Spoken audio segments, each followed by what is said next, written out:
So guys, titikman na natin yung mangga galing Pangasinan. So umuwi pala ako ng Pangasinan. So ito, humingi ako ng isa sa ate ko.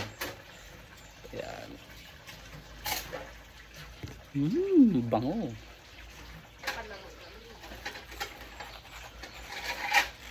Grabe oh, ang katas mo.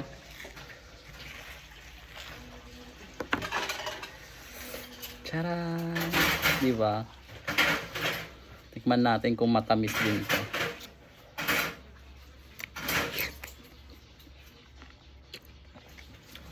Sarap! Ang tamis talaga guys. Mm.